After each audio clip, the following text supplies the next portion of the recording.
I guess you guys know why the guy behind the meat counter doesn't tell jokes. He's afraid he'll butcher them because the stakes are just too high. Had a guy send me a little thing and said his son was chewing on electrical cord. Had to ground him. But he said currently he's conducting himself properly. And personally I thought that was shocking, but you know, that happens.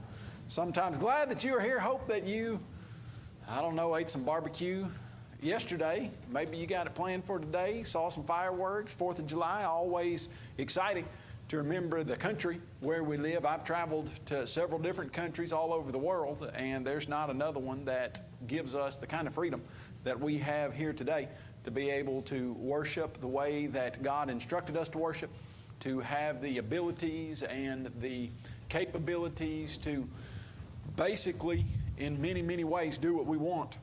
And one of those things that I think is so very important as free citizens of the United States of America is to remember how valuable it is to spread the gospel of Jesus Christ and how many blessings physically and financially God has given us.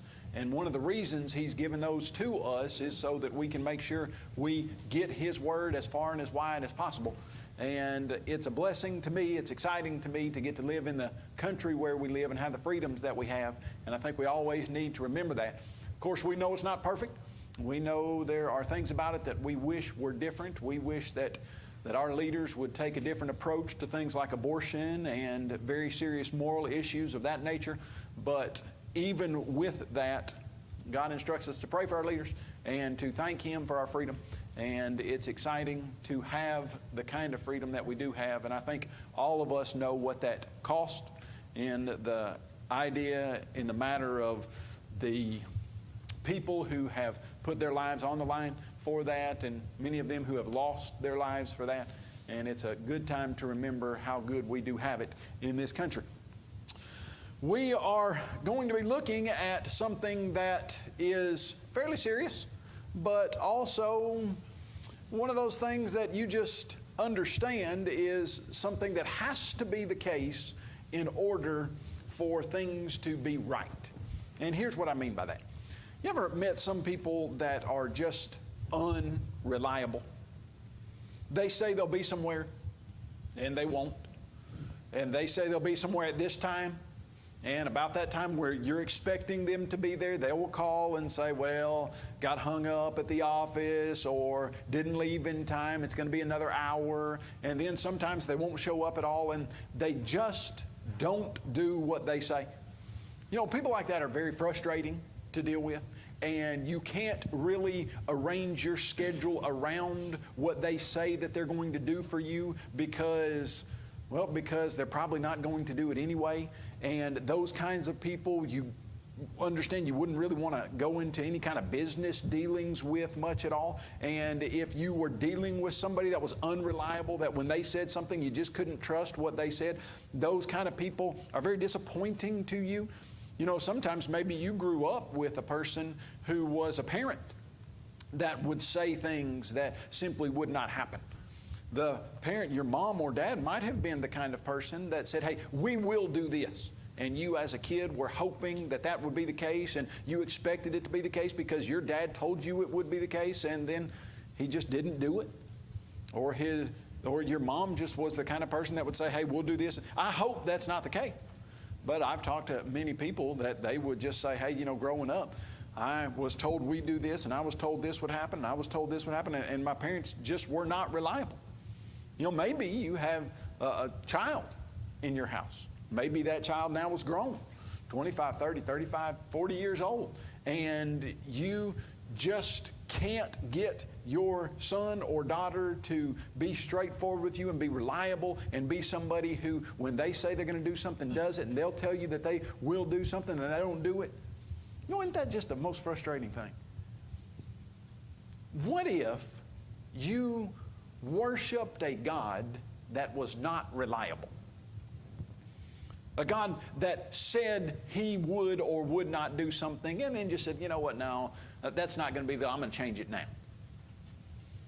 A God that when He said this is what happened in the past or that's what happened in the past, well, it didn't really, we would find things where, well, that question almost doesn't even make sense, because if we had a God that we found out made mistakes, what would we do? Well, we just wouldn't worship that God.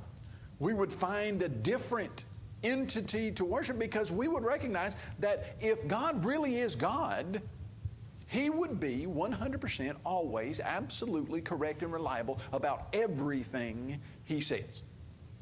And so when we come to this idea of understanding the reliability of God, God saying something and it happening, or it being the case, or it being true, we recognize that that is an absolute mandatory trait for God, the creator of the universe, who is perfect in every way, to have in order for us to worship Him.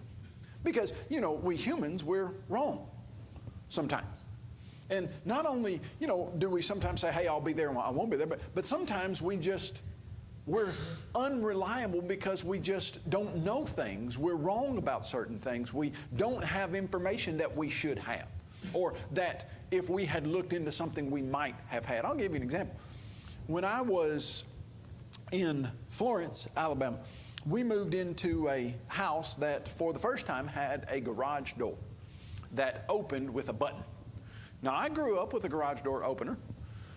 And the garage door opener at my house was, Dad would pull up to the garage door and he'd say, son, get out and open the door. And one of us, whoever was on the end, got out and we opened the door, and that was the garage door opener. It's pretty automatic. I mean, it got opened without my dad ever leaving the seat of the driver's seat. But there was somebody that had to do that. Well, when I moved in my house in Florence, it was a door that, you know, opened. You could press the button, it would open. You could press the button, it would close. And, you know, it was exciting. I thought, wow, this is amazing. You can just open and close the door with this little button. But I, one time, hit the door to close it, and I walked across underneath it, and it went back up. And I thought, wow, this is like elevator technology. You know, elevator technology, where you have those elevator doors, and when they close, you can stick your hand in the elevator doors, and it will register that your hand is in there and it will open. And so I thought, wow, this is really neat. This must be like an elevator, like you could put your hand underneath the door, and if it came down on it, it would just go back up because it wouldn't crush it, because it's like an elevator. And I thought, wow, this is neat. So my son this is the first time he had ever seen a garage door that opened automatically, and he was in first grade. He was about 6 years old, and I hit it, and he wanted to come under the door. And he said, Dad, can I come under the door? And it was, you know, coming down. And I said, yeah, hey, don't worry about it. Come on. It won't smash you. It can't smash you. It's got like elevator type technology. Well, so the door is coming down, and my wife comes out the door that goes to the house, and she sees my son coming under the garage door, and it's getting closer and closer and closer. And I'm sitting there not worried at all, thinking this is no problem. And she says, God, what are you doing? I said, oh, don't worry about it. She said, yes, that will smush his head. Get him out of there. So she hits the button on the door. And I said, babe, ease up. What's the problem? There's no way you can smush his head. It won't smush it. She said, yes, it will. And so we proceeded to look at the little lasers that are offset from the garage door. Now, the lasers are offset by about 3 inches, so that if the door comes down here, these little lasers, about 3 inches back here, that if you cross the laser, then it'll make it go up. But if you have a 6-year-old's head that just goes right underneath the garage door and it doesn't get all the way to the laser and the garage door comes down, you smush his head. It's not elevator technology. It's something that if you don't know it, just because you're human and you don't have all the facts, you know, being wrong about something can be pretty serious, can't it? And so if we had a God that when He said things, that periodically we would just find out, oh, you know what, that's not really right. Yeah, that didn't really happen. No, that wasn't correct in this instance. How many times would it take for God to say something and us find out that it was wrong in order for us to lose confidence in God?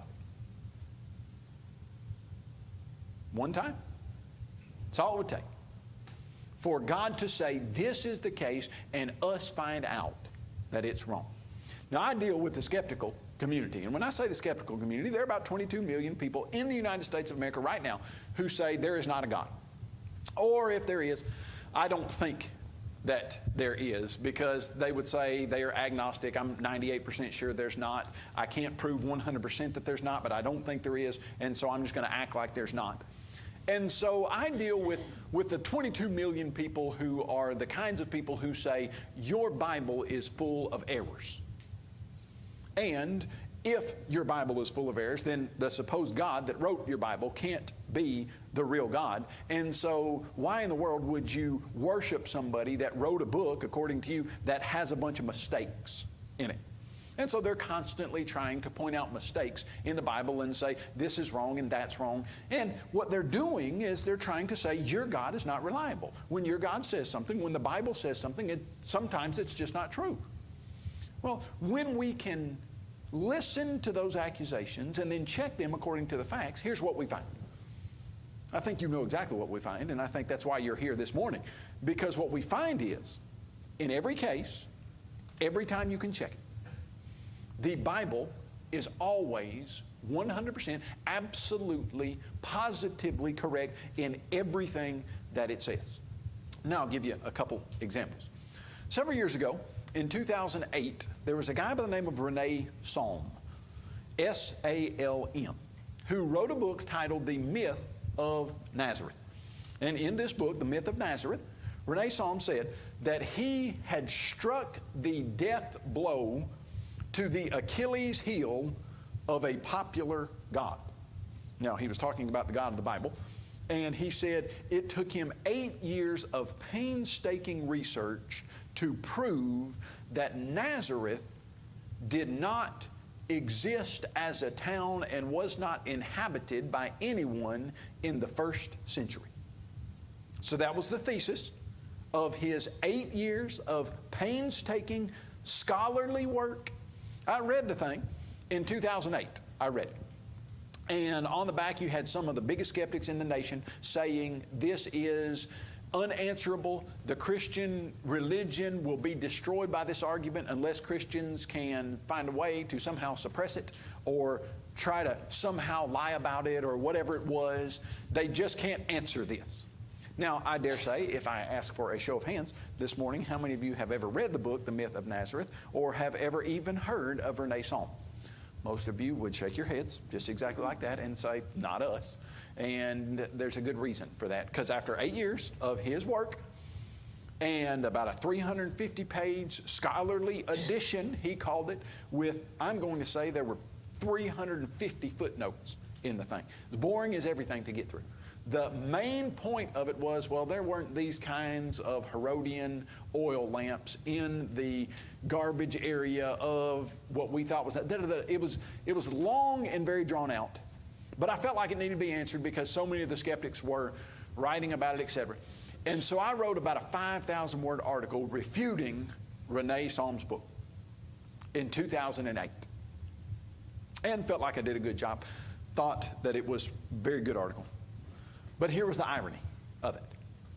The irony of it was in 2009, the next year, the Israeli Department of Antiquities was doing some archaeological digs in the area where Nazareth was in the first century, and they uncovered a 900 square foot, 2-room house exactly where the town of Nazareth would have been, that dated to the first century, that had in it the exact types of artifacts that you would expect from a poor first century town there in Nazareth. Here's what literally happened. The year after Salm put out his book, we found a house that dated to the first century in Nazareth that completely refuted everything he said about Nazareth not being inhabited in the first century. Now, sometimes I think God does things like that intentionally. You know, why is it that we hadn't found any of that for the last 150 years? I mean, we've been archaeologically digging in the area since 1850. So why is it you haven't found any of that until 2009. Well, I think it's because, like Isaiah said about the enemies of God in the Old Testament, they shall all be ashamed. Everyone who stands up against God is going to ultimately be ashamed. Well, that's just a single example of what we see as we look at the idea. If God says there was in His Bible a city, a town called Nazareth in the first century, guess what? There was a town called Nazareth in the first century. And you could do that repeatedly. In fact, as we look at that idea of God's reliability, how correct He is about everything all the time, you could literally stand here this morning and talk about archaeological discoveries that have proven, verified, validated the biblical account, thousands and thousands of them. You know, one example, a very good one, is the idea of Hezekiah, who, when he was surrounded by Sennacherib, the Assyrian army, he didn't want them to find a bunch of water because they were going to be trying to besiege the Israelites in Jerusalem. And so he dug a huge tunnel, the Bible says, from the water of Gihon and brought those springs to the west side of the city of David, of Jerusalem. So he dug this huge tunnel all the way under Jerusalem. It was dug through solid rock.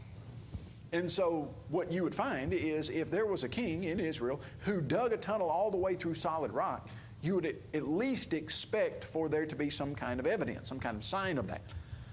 Well, I remember being at Freed Hardeman, and several of our friends took a tour to what you call the Holy Land, and they sent some pictures back, and they were walking through Hezekiah's tunnel that had been dug right through the basically center of underground Jerusalem those several centuries before, exactly as the Bible had said it. And then the idea of David for years had been questioned because they didn't find any archaeological evidence of David until about 1993. And then they found about a 2.5 by 3.5 foot stone that talked about a king from Israel who was from the house of David. Pontius Pilate was questioned his existence. Basically, they said the Bible writers just were trying to tie in the Roman government to the story, and Pilate didn't really even exist. He was just kind of a made-up figure in the New Testament documents until in 1961 they found an inscription that had been used to fix a staircase in this huge amphitheater, and they flipped it over, and on the other side of it, it had the statement, Pontius Pilatus, prefect of Judea, almost exactly like the writer of the Bible, Luke, had penned the name. You could do that all morning long and talk about the discoveries and the finds, etc. And then, if you were to say, okay, if the Bible is God's Word, and it's always correct, how far would that extend? Well, you go to John chapter 1, and you read the simple statement, in the beginning was the Word, and the Word was with God, and the Word was God. The same was in the beginning with God. And all things were made through Him, and without Him nothing was made that was made. In Him was life, and the life was the light of men, and we beheld His glory, the glory as of the only begotten of the Father. We're talking about Jesus Christ being the living Word. And so what would that mean? That would mean that when you come to the life and story of Jesus Christ, every single thing that Jesus ever said would have to be exactly right if Jesus really was who He said He was. Now, here's what I would suggest to you. A bulk of the action that Jesus took during His 3-year ministry, a large part of it, the entire design of it, was for Him to prove to His apostles and followers that He was always right. Now, I don't know if this happened to you when you were growing up, but when I was growing up, my dad would sometimes say things that me and my brothers thought were outlandish. We thought that they were kind of crazy, that we really didn't believe them. And he would say things like, you know, kids, that the cows have 4 stomachs. And of course, we thought, Dad, that's crazy. Of course, cows don't have 4 stomachs. There's no way an animal like a cow has 4 stomachs. Now, we wouldn't say it in any kind of disrespectful way like that, but we just thought, that's not right. Well, then we'd look up in the encyclopedia or something, a cow, and look at its digestive system, etc., and it would turn out that Dad was exactly right. And it would have 4 stomachs, and we were wrong. And we'd be like, wow, Dad, that's amazing. We didn't know a cow had 4 stomachs. You were exactly right. And he would say this. He would say, kids, boys, if I tell you that a chicken dips snuff, anybody know the punchline on that one? You better look under its wing. Now, as a kid, listen to my dad tell me, if I tell you that a chicken dips snuff, you better look under its wing. For several years, I didn't even understand what he was trying to say. I think I was smaller as he started saying this, and I was like, Dad, what does that even mean? So I think one day, I said, Dad, I don't even understand what you're trying to say. What does that even mean? And here was the explanation. Have you ever seen a chicken dip snuff? No, you haven't. Now, my dad was not advocating smokeless tobacco use, and he discouraged that for us boys, and he certainly wasn't saying you need to encourage chickens to dip snuff or you need to dip snuff yourself. He was just saying, have you ever seen a chicken dip snuff? No, you haven't, and there's several reasons why you've never seen a chicken dip snuff. Number one, they have feathers and not fingers, and so they couldn't get it out of the can if they wanted to. And then number two, they have a beak, and so where do you put snuff? In a beak. And so you're looking at this chicken. You've never seen a chicken that dips snuff. I've never seen a chicken that dips snuff. But he said, you've never seen one.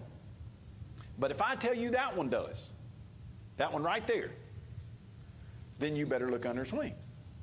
Why? Because you'll find a snuff can under that chicken's wing, because although you've never seen it, that one does, right? And so he was trying to make the point that when he tells us something, it's right.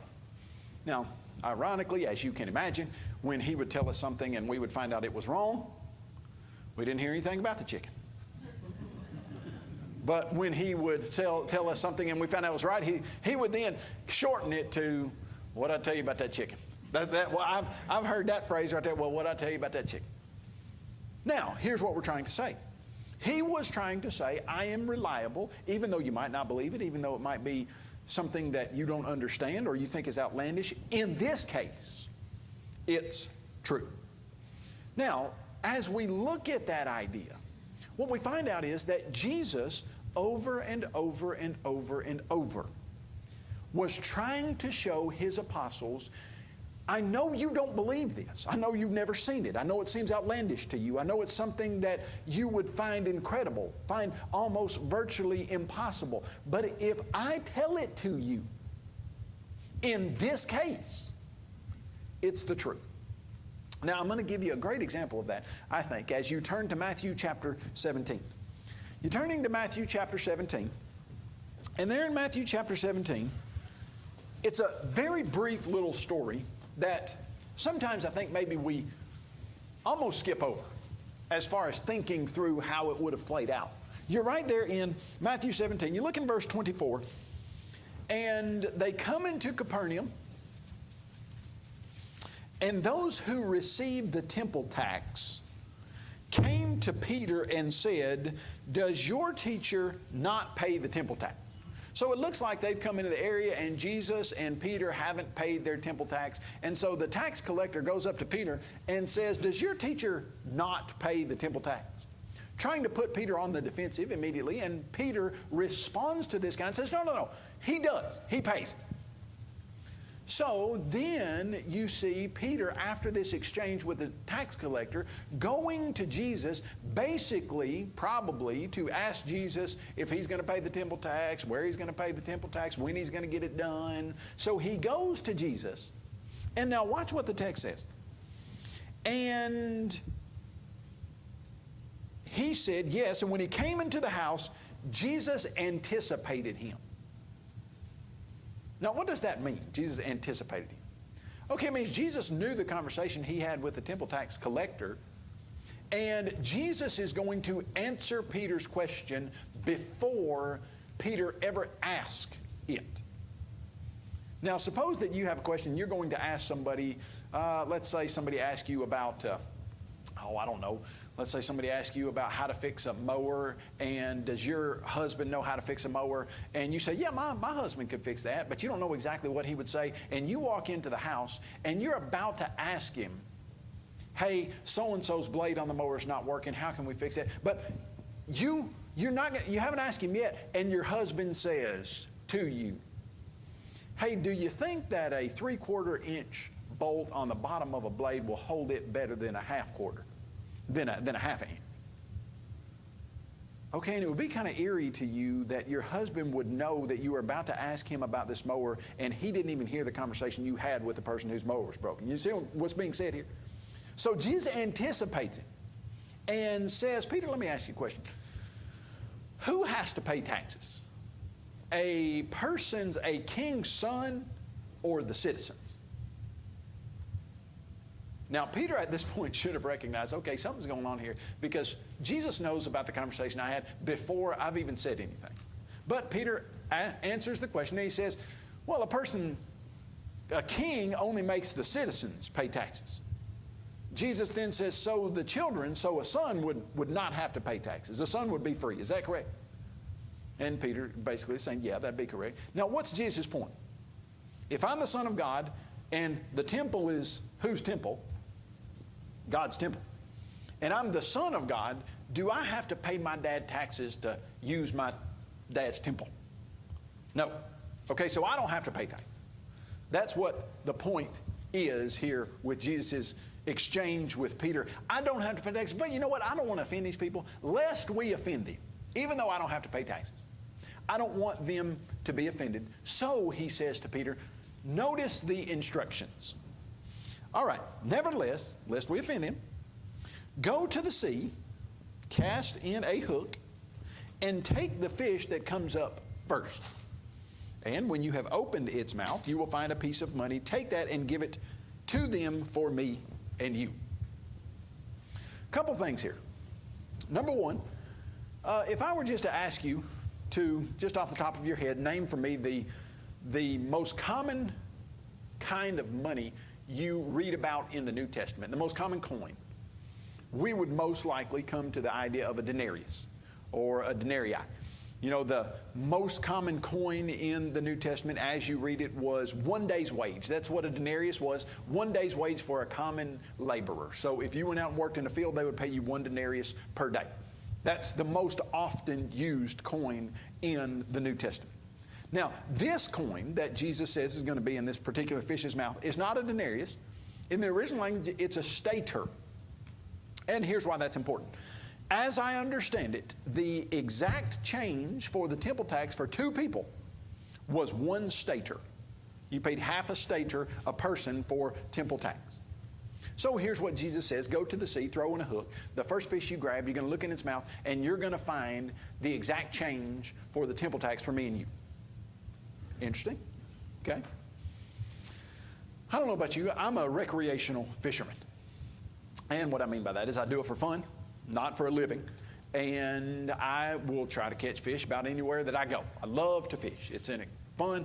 I just think it's so thrilling to hook into a fish. We were fishing at this guy's pond, I guess it was about a week ago, 2 weeks maybe, my youngest son and I, my 13-year-old, and we were catching little brim and a little bass. I think we caught about a 3/4 pound bass. We weren't catching much, and we just thought all there was brim in that pond.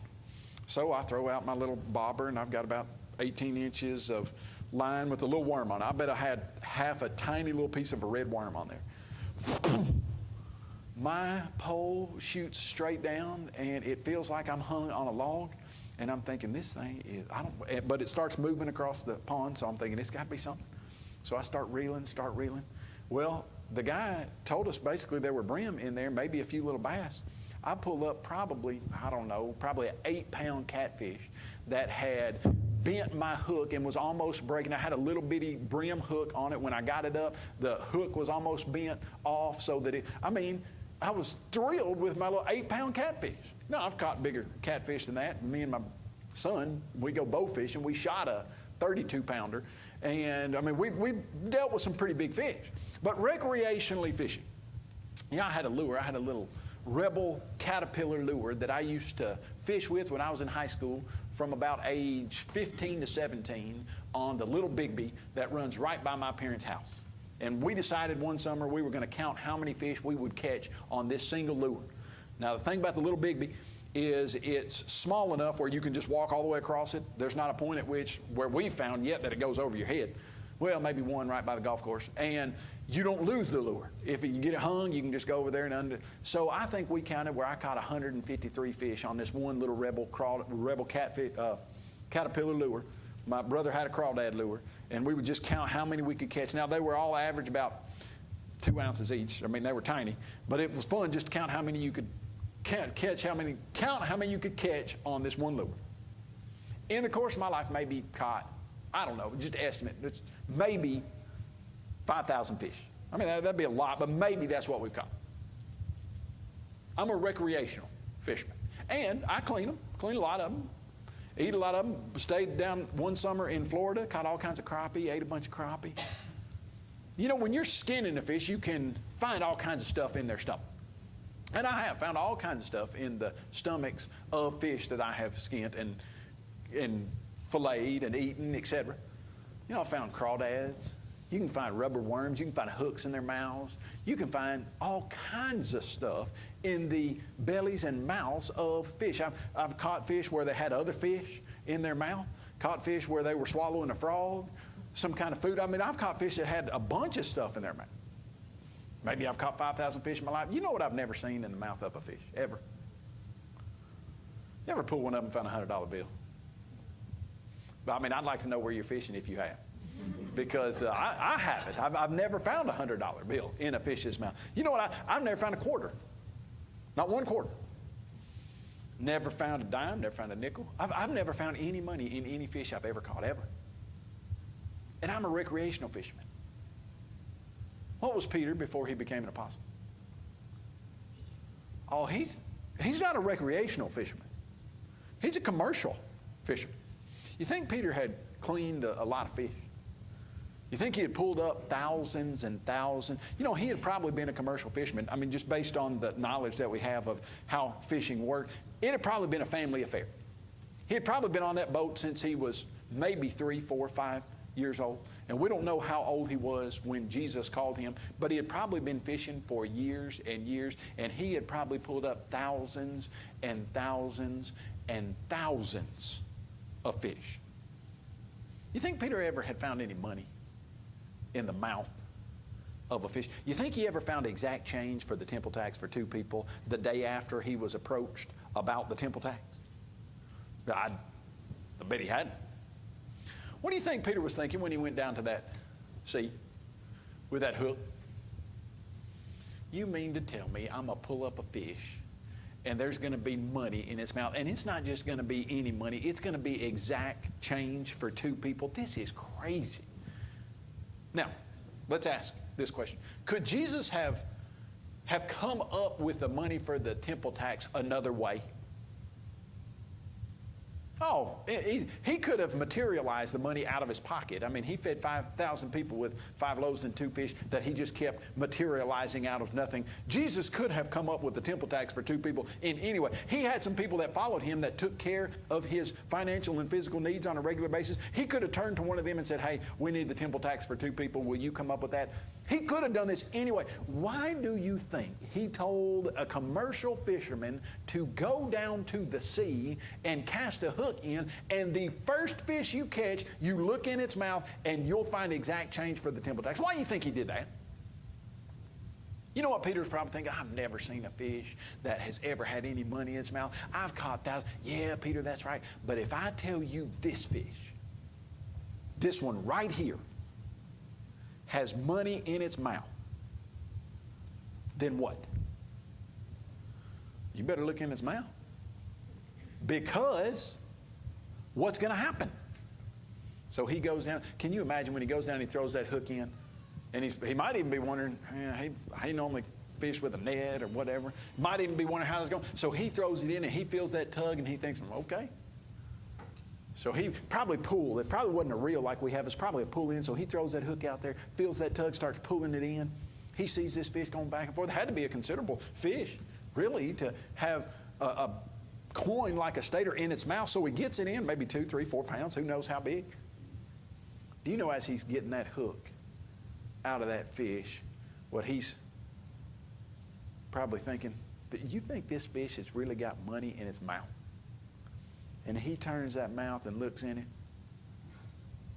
maybe sees a little hint of something that the light is reflecting off of, and he opens it a little bit more, pulls out the exact chain. And what is Jesus' point?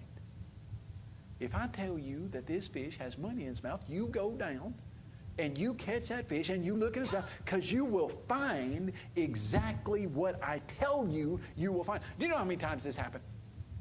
On any number of occasions. In fact, if you will read the account of Jesus' ministry with this single idea in mind, how many times does Jesus contrive an instant so that he can prove to his apostles, when I say it, it's right? Hey, go into a certain city, you're going to find a guy who is carrying a water pitcher. You ask him, he'll show you an upper room where we need to get the Passover ready. You're going to find a guy carrying a water pitcher? What's unusual about that? In every other instance, virtually in the entirety of the biblical text, who carries water pitchers? Not guys. You see the woman at the well in John chapter 4. You see when Abraham's servant is going to get a wife for Isaac, the women are coming to the well to get the water. The unusual idea of being able to spot a guy carrying a water pitcher during the Passover when there's 250,000 or more people that are consuming the area of Jerusalem because they've all come for the Passover, and somehow we're going to find a guy who's carrying a water pitcher, and he's going to show us the upper room where they walk in, they see the guy carrying a water pitcher. Hey, you know anything about an upper room? Yeah, right here, and he takes them right to it. Hey, by the way, before we go into Jerusalem, you're going to go into this particular area, and there's going to be a colt tied. Untie it and bring it to me. And if anybody says anything, just say the master has need of it. Can you imagine? They probably were going thinking, people are going to think we're stealing this thing. Well, they show up and they untie it, and somebody says, "What? Hey, what are y'all doing with that?" But the master has need of it. Oh, okay. And they take that colt back, and Jesus rides that into town. They're walking up to Jerusalem, and there's a fig tree that has leaves on it, but it doesn't have any figs on it. And he says, "May no person ever eat figs off of you again, ever." You know, a lot of people have tried to wonder what the spiritual significance of Jesus cursing the fig tree is.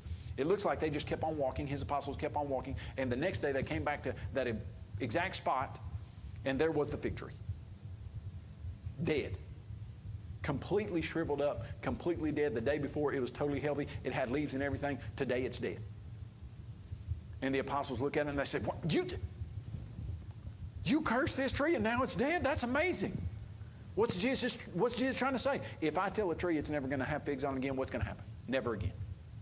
If I tell you there's a man carrying a water pitcher, he'll take you to the upper room, you go and you find the man. If I tell you that there is a colt that's tied to this, if I tell you this fish has money in its mouth, you go look, because when I tell you something, it's always right. It's interesting there at the end of Matthew chapter 16 where Jesus talks about him being the Son of Man, the Son of God. And he says, "Who do men say that I am?" And he said, some people, the apostles said, "Some people say you're John the Baptist, some people say you're Elijah, some people say you're one of the prophets. But who do you think that I am? Who do you say that I am?" Peter said, "You are the Christ, the Son of the living God." And Jesus said, "Flesh and blood hasn't revealed this to you, Simon, son of Jonah, but my Father who is in heaven." Do you know, just after that, just after Peter makes that good confession, Jesus says, "Now there's going to be a time soon when we go up to Jerusalem and the chief priest and the rulers are going to capture me, they're going to beat me, they're going to kill me, and I'm going to come back to life on the third day." Peter takes him aside and says, "Nah, that's not going to happen. You probably need to quit talking like that." You remember that? At what point do you think it's a good idea to tell Jesus he's not right about something? "Nah, Jesus, I think you just don't have that right." You know, lots of times in our lives, we'll listen to what Jesus says and we'll think, "Yeah, but in this case, I think it would be better if I did this. In this case, I don't think you're exactly right about my life." Well, that's our bill. And that's the end of it. But let's go to John 14 and let's finish it. The whole point that Jesus was trying to make on his earthly ministry, if I tell it to you, it's right. John 14:1, you believe in God, believe also in me. In my Father's house are many mansions, and I'm going to prepare them, and I'll come get you. Do you think that's true? You know it is. Because if Jesus says it, is always right. Thank you very much.